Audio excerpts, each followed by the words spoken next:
See, everything is corporate. It's the last vestige of private individualism. That one person is on his own. He's out there naked, except for his boxing trunks. I remember when Buster Douglas Sr.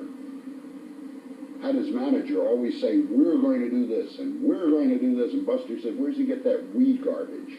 When the bell rings, they go down the steps, and I'm on my own. That's boxing. You're on your own. So what do you say to the many people out there who want to be in our sport? Oh, welcome aboard. We need help. But stay out of the way of the boxer. The boxer is the all-important. That's what always aggravates me when they show personalities and celebrities at ringside. To me, the only celebrities are the two fighters in the ring. The rest of these people are just watchers. They're viewers. Bert, do you think boxing is healthy? Not really. I think boxing has moments. It got healthier when Evander Holyfield beat Mike Tyson because a change of the heavyweight championship is always refreshing. But in many cases, particularly with, and I'm old enough to remember 8 weight divisions in which there was a world champion, one. Now there's 17 weight divisions. There are as many as 4 sanctioning bodies, or as I first called them, alphabet soup groups. Who in the hell knows who a champion is anymore? I'm the only guy in the world without a belt. Well, that was my next question. What's the answer to the alphabet soup they call the world governing bodies? Let them all get lost. I mean, these people just take money. They don't take money under the table. They take the table. These are basically very, very, very venal and dishonest people. And they do things to support themselves. They've got a business. That's what it is. It's a business. It hurts boxing. Nobody knows who a champion is anymore. It's gotten to the point where every 3-letter organization except IBM and MCI has a champion. Who cares? Something close to my heart is the judging standard. Do you think the judges need to be judged? Judges are human. They make errors. Sometimes they make errors for good reason. Their trip's been paid for, and they're anxious to support and help whoever it is that picked up their ticket and their wife's ticket and gave them gifts. Other times, they're just totally incompetent. After the Chavez-Pernell-Whitaker fight down in San Antonio, which was a draw, they said. Nobody said. What about after the Fenech and Nelson draw? Well, I'll get to that. But I tried to talk to the judges after the Whitaker and Chavez fight, but I tripped over their seeing eye dogs. You got robbed in Vegas on the undercard of Tyson and Ruddock. You should have won. It's unfair, but who said life is fair? And boxing is even more unfair. But you had won a fight. I've never seen such frustration on a man's face in my life. You were banging on the ropes. You couldn't talk to anybody. Nobody talks to these judges. They are inviolate. You can't talk to them. They offer their decision and they get lost, and they're faceless people. And it's easy to come up with a bad decision if nobody's judging you or knows who you are. Do you think that boxers have the label legend given to them too easily these days? And what legend is that? And what label is that? Well, I'm talking about some of the boxers that we call legends today, or great fighters. Do you think we're passing that out too easily today? Oh, yes. I'll tell you a case. Roy Jones Jr. Writers were calling him the greatest thing since Sugar Ray Robinson, not Leonard Robinson, going all the way back. One, Bud Schulberg, a great writer, who wrote The Harder They Fall and On the Waterfront, called him one of the 8 genius fighters. And I said, there was a coronation I didn't attend. When did he become that? He had fought nobody. See, boxing, you got to fight somebody. You got to rub up against them. It's almost a hyphenate. You are remembered by someone you fought against. Ali fought Frazier. Their names are linked. Roy Jones Jr. hadn't fought anybody. He fought Montel Griffin, who's not a great fighter, but he gave him hell. And he lost on a foul. Whether he won or lost, he looked mediocre. He didn't look like a genius fighter. So we pass out the word legend and superstar today, where in the old days you had to earn it. the old-fashioned way. You had to earn it. Now we just hand it out as if it's candy or popcorn at a bar.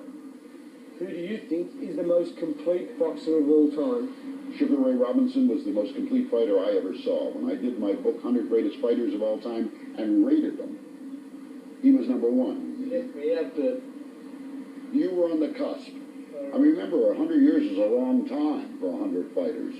I had a couple Australians, a young Griffo, but boxing has gone on for a long time.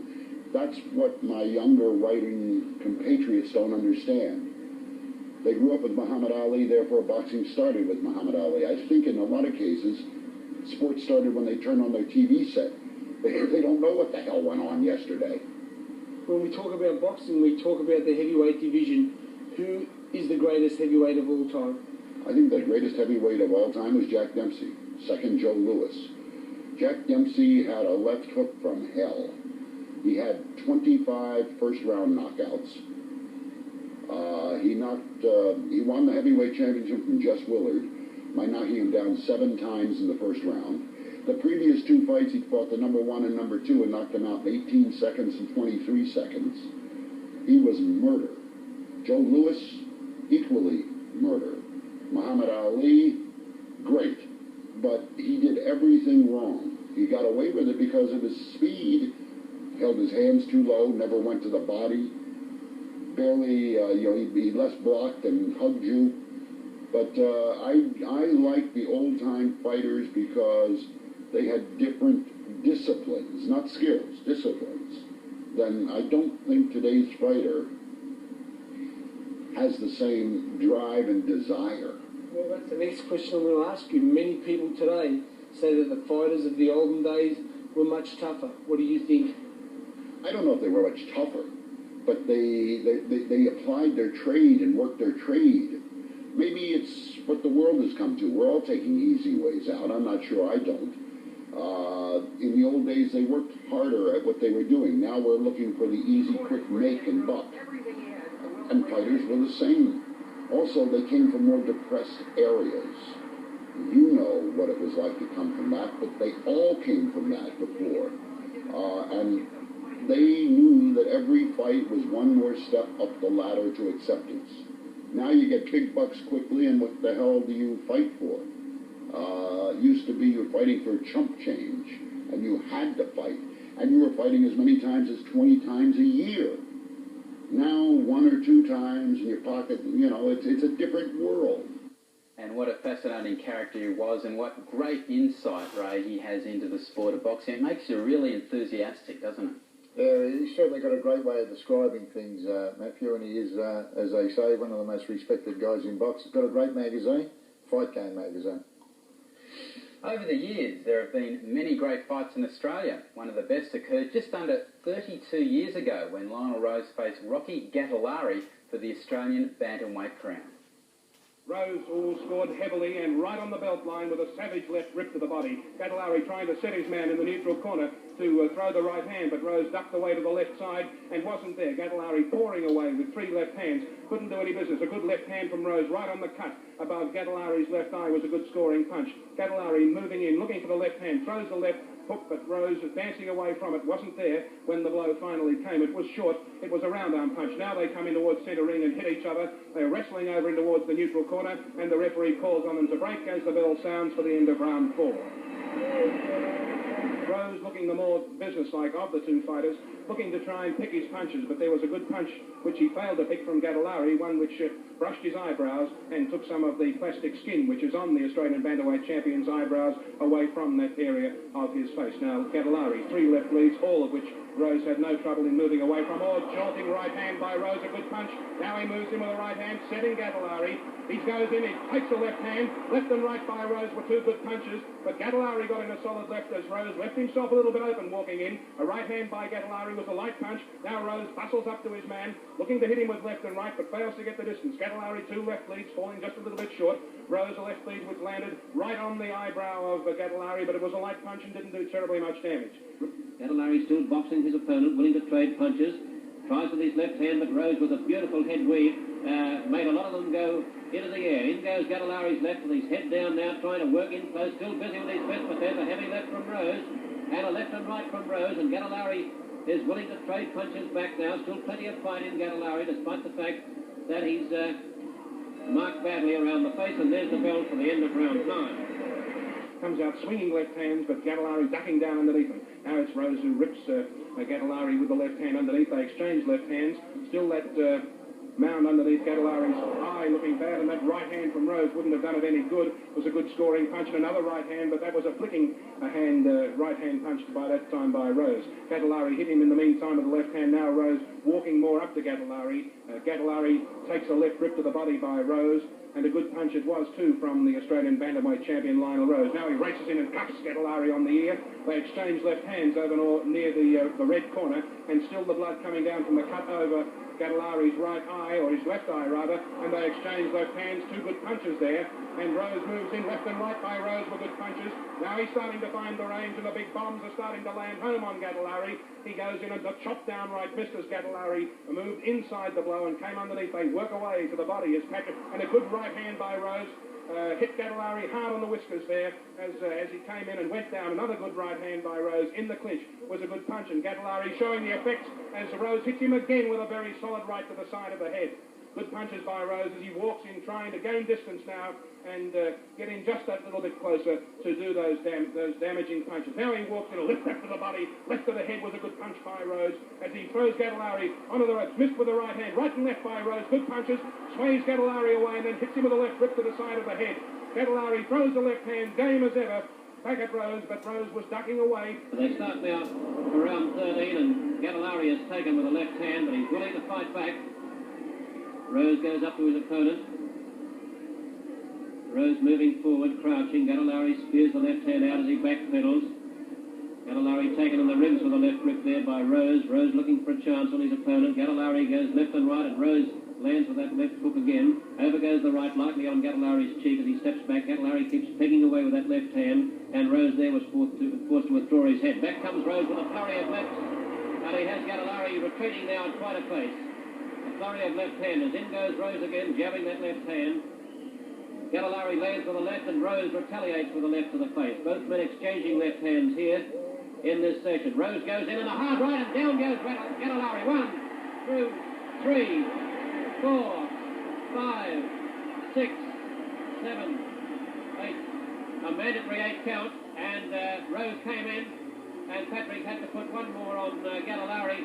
Gattalari was on his feet at 8, but Rose was towering over Gattalari, and Patrick had to halt the count and apply one more second. In goes Rose looking for a chance to finish it now. There's Gattalari looking rubber-legged, and Rose is pouring in the leather around the face. A right by Rose. Gattalari tries to seek refuge in a clinch. His legs look rubbery. A left hand from Rose lands heavily on the Australian fly, but a right cross by Rose, and a left by Rose, and Gattalari's in trouble now. And it's right, and down goes Gattalari, and I say that's the end of the fight. 3, 4, 5, and that's the end of the fight.